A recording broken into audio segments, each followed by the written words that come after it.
Agora, a gente vai falar sobre rins. Você sabe para que funciona o rim, ô Carlinhos? Perguntar aqui pro Carlinhos. Vai lá, deixa eu ver. O que funciona? Para que serve o rim? Para filtrar a água. Para filtrar. Ele fica onde, Carlinhos? Você fez assim? Aqui, será? É? Gilson, você também sabe, Gilson? É isso mesmo? Carlinhos, tá certo? Mais ou menos isso daí. E você sabe para que significa, para que serve o rim? Onde é que ele fica? A gente vai falar sobre rim, vai aprender sobre ele. Segundo a Organização Mundial da Saúde, mais de 2 milhões de brasileiros possuem problemas renais. Olha aí que sério, gente. Muita gente. E é importante a gente entender, né, o que é o rim, como é que ele afeta o nosso corpo, o que a gente pode fazer para cuidar bem dele, o que a gente anda fazendo que é ruim para ele. Para isso eu recebo um urologista com mais de 16 artigos publicados em revistas internacionais, mais de 30 apresentações em congressos internacionais, mais de 5 capítulos de livros escritos, ou seja, um senhor urologista. Dr. Renato Falsi, seja muito bem-vindo mais uma vez. Cláudia, muito obrigada por estar aqui com a gente, viu? Obrigado pelo convite. Aí você fica neste cantinho, respeitando o distanciamento, e eu aqui. Bom, vamos lá. Perguntei para os meninos o que era o rim. O Carlinhos falou que serve para filtrar a água. Fica mais ou menos aqui. É isso mesmo? Isso, ele fica, são dois, né? Nós temos 2 rins, ficam nessa região posterior, né? Logo embaixo da costela, mais para trás. Numa região atrás do abdômen, totalmente protegido por um coxinho de gordura, né? Para ficar mais protegido de traumas e agressões do meio, né? O rim, ele é um órgão muito inteligente, né? Todo mundo... Ele não tem esse reconhecimento público que ele mereceria ter, na minha opinião, né? Porque a gente sempre pensa em coração, um coração artificial, né? Que é o órgão... Mas assim, o coração, ele basicamente, ele só bate, né? E o rim, ele é extremamente inteligente do ponto de vista funcional. Então, como é que ele funciona? Ele filtra todo o sangue, mais de 200 litros por dia passa pelo rim, ele passa um fluxo de sangue altíssimo. E aí, depois que ele filtra tudo, ele pega de volta tudo que o organismo precisa ficar, e o que o organismo não precisa é o lixo e ele excreta na urina. E o mais interessante é que ele consegue, ao mesmo tempo que descartar uma urina extremamente diluída, quando alguém toma muita água, ele consegue, ao mesmo tempo, se precisar, concentrar essa urina numa concentração de sais superior à água do mar, por exemplo. Então ele tem um gradiente que ele consegue variar muito a concentração da urina. Isso nos permite, quem tem uma função renal normal, passar em lugares, por exemplo, caminhar num lugar seco e sem precisar tomar água o tempo inteiro, e ao mesmo tempo excretar o excesso de líquidos quando a gente exagera nos líquidos, entendeu? Gente, que incrível, né? Quando você conta dessa forma, muito eu já fiquei imaginando como Deus é perfeito, né? E faz a gente dessa forma tão impecável, com esse funcionamento cheio de tecnologia, né? É maravilhoso. Agora, o que a gente faz de ruim para o nosso rim, antes da gente falar o que a gente deve fazer de bom? O que o ser humano tem feito? A gente sabe que o ser humano anda judiando um pouco, não só do planeta, mas de si mesmo, né? O que não é bom para o rim? Algumas coisas, assim, o rim, pelo fato dele precisar filtrar bastante, toda substância química, ou a imensa maioria das substâncias químicas que a gente ingere, elas passam e acabam sendo eliminadas pelo rim, a gente tem que tomar cuidado com algumas coisas, né? Então, assim, ficar cronicamente desidratado é um problema, porque o rim precisa ter um fluxo mínimo de sangue para poder filtrar adequadamente. Usar alguns medicamentos que diminuem o fluxo de sangue para o rim, como, por exemplo, um que é muito utilizado e talvez por ignorância desse efeito colateral, que são os anti-inflamatórios, o uso crônico de anti-inflamatório, principalmente sem prescrição médica, porque eles são vendidos sem prescrição, ele faz o rim trabalhar como se ele estivesse num ambiente com pouco sangue e pouca água, porque ele contrai a artéria que leva o sangue para esse filtro. Então, isso prejudica o rim. Questão de ingestão de alimentos. A questão do sal, que é um assunto que já é bastante conhecido, né? E o excesso de sal para metade das pessoas vai gerar hipertensão e isso acaba estragando esse filtro, porque se a gente imagina que ele tem um filtro super delicado e a gente sobrecarrega ele com excesso de pressão, destrói esse filtro. Uma vez que ele foi destruído, ele não se reconstitui mais. A quantidade de filtros, que são microfiltros, que chamam néfrons, que são milhões que tem no rim, que a gente nasce é o mesmo que a gente tem para viver a vida inteira. Então vamos pensar que a gente tem que viver 90 anos, 95, sei lá quanto a gente chegar, 100 anos daqui a pouco. Se a gente não cuidar bem desses néfrons, a gente vai fazer falta lá na frente. E na hora que o rim para de funcionar, a gente tem que usar um filtro externo para o sangue, que é a diálise. Que é aquele fantasma que todo mundo, ninguém quer, né? É uma coisa que piora a qualidade de vida, né? Se a gente, por exemplo, tem um rim que não está funcionando bem, ele pode causar que tipo de sintoma? Então, a gente aí tem que diferenciar, tem algumas doenças que cursam com perda da função renal. Como a gente tem muita reserva, por exemplo, se eu fizer uma cirurgia, tirar um rim de uma pessoa, tirar inteiro, tirar da pessoa, ele perdeu de cara metade da função renal. O outro rim assume uma parte disso, de forma que ele fica com 70% do todo, ele não sente nada, zero. Até a gente perder mais de metade da função dos dois rins, a gente não sente nada, nada. Na hora que começa a inchar, ter aquela urina que faz espuma, subir a pressão, já está numa fase... Então, para prevenir, cuidar dos rins, a gente tem que fazer um check-up aí, meio que anual, né? Cuidar da saúde como um todo. E como o rim é um filtro de tudo do organismo, na hora que a gente cuida da saúde do organismo como um todo, a gente está cuidando dos rins. Né? Se a gente for olhar, acho que é talvez o assunto que daqui a pouco você vai entrar, se a gente olhar numa clínica de diálise, qual a causa daquelas pessoas que estão lá? A gente vai perceber duas coisas. Primeiro que mais de metade, 60%, 70%, são pessoas com mais de 50 anos de idade que estão lá. E segundo, se a gente for perguntar a causa, 2/3 têm pressão alta e diabetes. Então, o rim, ele acaba sendo alvo de outras doenças do corpo inteiro, porque como ele filtra o sangue do corpo inteiro, ele que é o para-raio de tudo quase, né? Então, a pessoa tomou um monte de remédio tóxico, o rim vai sofrer. A pessoa se desidratou, né? O rim vai sofrer. As pessoas estavam perguntando o que tem a ver o Covid com o rim. Em princípio, nada, mas como a pessoa entra num estado de uma doença sistêmica, os casos graves, que felizmente é bem a minoria, o rim também sofre. Então, o rim sofre com tudo. Quando o corpo sofre, está mal cuidado, o rim também sofre. Muitas vezes de forma reversível e algumas vezes de forma irreversível. Forma reversível, o que a gente tem? Você falou de diálise, sei que também existe o transplante de rim, né? Isso seriam formas reversíveis ou tem tratamento medicamentoso que pode fazer o rim voltar a funcionar de forma correta? Perfeito. Existem dois tipos de insuficiência renal. Uma que é a insuficiência renal aguda, que é a reversível. Como acontece isso? Por exemplo, um exemplo bem simples, eu deixar de tomar água, vou caminhar no deserto, vou fazer um triatlon. Não tomo líquido, a hora que eu dosar a minha função renal, no final da prova está prejudicada, porque eu me desidratei. Aí a pessoa se hidrata e a função volta ao normal. Outro exemplo, por exemplo, criança que teve uma diarreia, um idoso teve uma diarreia, não conseguiu tomar água, se hidratou, acontece a mesma coisa. Outro exemplo, se intoxicou, machucou o joelho, tomou uma caixa anti-inflamatória porque a dor melhorou e tal, o rim piora. Depois, com a reversão, com a retirada dessa agressão, o rim volta a funcionar. Picada de cobra, leva a insuficiência renal aguda, depois volta e tal. Isso são causas reversíveis, intoxicação por remédios, etc. e tal. As causas irreversíveis, que é aquela insuficiência renal crônica, o rim vai perdendo lentamente a função ao longo dos anos, por um diabetes descontrolado, por uma pressão alta descontrolada. E chega uma hora que esses filtros se transformaram em fibrose. Fibrose é cicatriz, ela não tem função, ela é um remendo. Então morreu o filtro e virou uma cicatriz.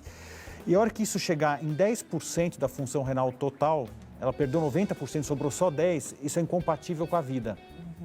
Ou ela vai para diálise, ou essas substâncias tóxicas do organismo começam a se acumular até chegar o momento que a pessoa morre. Então, aí ela vai para diálise. Quando chega na opção da diálise, essa pessoa tem a opção ou de continuar a diálise para o resto da vida ou de colocar um órgão extra, colocar um rim novo, que é o transplante. Aí o transplante dá uma segunda chance, porque aí começa a filtrar tudo de novo, funcionar direitinho, a pessoa sai da diálise. Tá, já vamos falar então de transplante, mas eu queria só voltar um pouquinho. Você falou de pressão alta e diabetes como possíveis causas para insuficiência renal. Tem outras causas? Tem uma característica, por exemplo, genética? Se o meu pai teve insuficiência renal, talvez eu possa ter ou não? Como é que é isso? A história familiar é para poucas doenças, felizmente. Então, quais são as principais causas de perda de função renal de forma definitiva, né? Na criança, quando a gente olha o público de crianças, as causas mais frequentes são as malformações congênitas, que no todo são raras, mas assim, a criança já nasce com um rim só, um rim doente, ou com os dois rins fruto de uma obstrução que teve durante a gravidez, isso gera uma perda de função que logo nos primeiros anos isso se fica de uma forma crônica, incompatível com o crescimento da criança e aí precisa ir para a diálise. Então, nas crianças, a causa mais frequente são as malformações congênitas. No adulto jovem, são as famosas glomerulonefrites, são doenças inflamatórias, muitas delas com um fundo imunológico, autoimunológico, e algumas delas de caráter genético e familiar. No adulto jovem, essa é a causa mais frequente, são as chamadas glomerulonefrites. Mas estou falando ainda de públicos pequenos na população geral. O grosso da causa da insuficiência renal, que acontece depois dos 40, 50 anos de idade, é o diabetes e a pressão alta descontrolados. Então vamos lembrar que quem tratar da pressão alta, não é para ficar desesperado, quem tem pressão alta ficar desesperado em casa. Quem cuida da pressão e quem cuida do diabetes está cuidando do seu rim, não vai ter insuficiência renal. Então, a pressão alta, a pessoa fica anos sem fazer check-up, com a pressão descontrolada 10, 15, 20 anos, ou mal controlada, porque não tem o tratamento adequado, e depois descobre quando está inchada já a insuficiência renal, entendeu? Ok. E o transplante? A gente precisa ter alguém da família? Quem é que pode doar um rim? Como é que funciona? Então, o transplante, em princípio, para a insuficiência renal crônica, em princípio, o transplante é o melhor tratamento. Ele é melhor que a diálise em termos de sobrevida, no geral. Exceto para grupos muito particulares que se dão melhor na diálise do que no transplante. Quando a pessoa é candidata a um transplante, ela tem duas opções. Ou ela tem um doador vivo, compatível com ela, geralmente um familiar. Se não for familiar, precisa ter uma autorização judicial.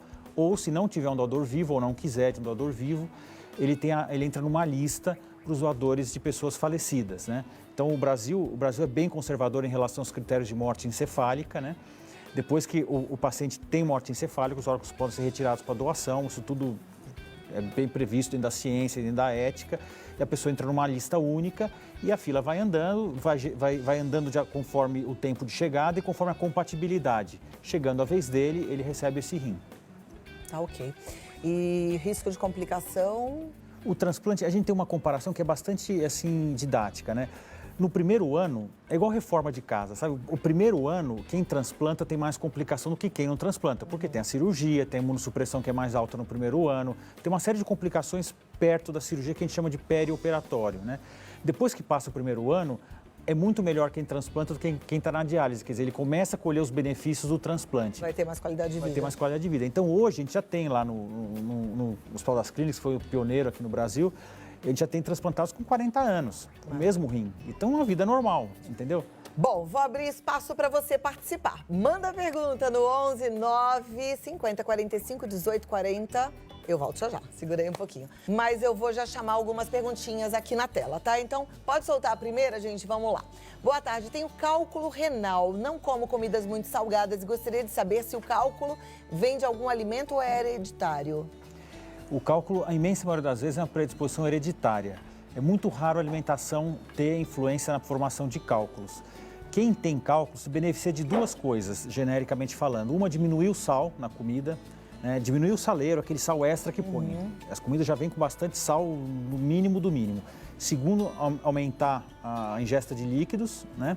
E terceiro, né, a terceira dica é incluir os citratos na dieta. Suco de limão, suco de laranja. Perfeito, bora fazer isso para melhorar. Próxima pergunta. Boa tarde, eu tenho uma fissura no rim e tenho cisto. Isso é perigoso? Quais cuidados devo ter? O cisto, se for um cisto simples, né, ele é mais ou menos um envelhecimento do rim. A partir na maioria das pessoas, 30, 40 anos, eles aparecem, aumentam de tamanho, em número ao longo da vida, não tem nenhum problema. Precisa ter certeza que é cisto simples. Então ela procura um médico, ele vai fazer pedir um ultrassom, é cisto simples, não tem que se preocupar. Fissura, precisa entender melhor o que quer dizer essa fissura. Pode ser uma cicatriz, uma infecção que já teve, pode ser só um resquício de um padrão fetal. Mas, enfim, precisa olhar com mais detalhes isso, né? Já é. Próxima pergunta na tela. Boa tarde. É verdade que para cada copo de refrigerante que bebemos, temos que beber 6 copos de água para compensar e limpar os rins? Não é verdade. Ufa! O refrigerante não tem nada demais, assim, isso é curioso, porque criou esse mito, né? Outro dia eu vi até uma gente importante falando isso na televisão. Agora, o refrigerante, o sódio que tem, hoje a gente consegue ler tudo. Uma latinha de refrigerante tem 60 miligramas de sódio. 1 quilo de embutido tem 30 gramas. Olha, é quase 1000 vezes, né? É quase 1000 vezes, 500 vezes mais, né? Peraí, você falou que uma latinha tem... Se a gente olhar, tem 60 miligramas. Miligramas. E o outro tem 30 gramas por quilo do embutido. Um pão gostoso que a gente come tem 2% de sódio. Então, vamos com calma, né? Com esses ditados, vamos chamar populares. Legal, eu já tinha até ouvido falar que tinha que beber 10 copos de água. Eu falei, gente do céu, tomei um copinho de... e aí vou tomar 10 copos. Não tem nenhum problema. O refrigerante tem seus problemas, assim, coisa de dente, algumas coisas, mas enfim, não é esse vilão todo, não. Próxima pergunta na tela. Boa tarde, pimentas realmente fazem mal para os rins? Não tem nenhum estudo comprovando isso aí. Show. Mais uma na tela, vai lá. Temos? Então eu tenho uma aqui que foi pedida a pedidos da Diva Carvalho lá de Varginha. Ela quer saber se uma mulher que tem infecção urinária de repetição pode ter problemas nos rins. Pode, mas não é frequente, né? A infecção urinária de repetição na mulher geralmente são cistites, são infecções leves, raramente vão para o rim, que são aquelas infecções mais graves, né? Pode, mas é pouco frequente. Existe tratamento específico para isso, mas não dá para chamar isso de uma doença renal. Ok. E aquela mulher que evoluiu para uma nefrite, tem mais risco ou é a mesma coisa? A pielonefrite, ela tem risco pela gravidade da infecção. É muito raro uma pielonefrite destruir os rins a ponto de perder os 2 rins e terminar em diálise. Isso é extremamente raro.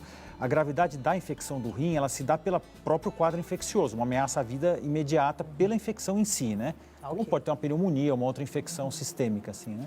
Muito bem. Como é bom conversar com um bom médico, né? E a gente fica aí mais aliviado e mais sábio para tomar boas decisões. Cuide de você com carinho, viu? E olha, o Dr. Renato Falsi, ele tá no site renatofalsi.com.br. O telefone de contato para você marcar uma consulta por telemedicina ou numa necessidade também, os médicos estão atendendo. É o 11 3285 3432. 11 3285 3432. E tem o e-mail, né, que é o falecom@renatofalsi.com.br. Muito obrigada e até a próxima. Obrigado. Uma boa semana, doutor. Obrigado. Obrigada. Tchau. A gente continua pra cá, ó. E eu quero chamar a sua atenção para o seguinte, a gente precisa cuidar da nossa saúde, né? Mas a gente precisa cuidar da nossa mente também.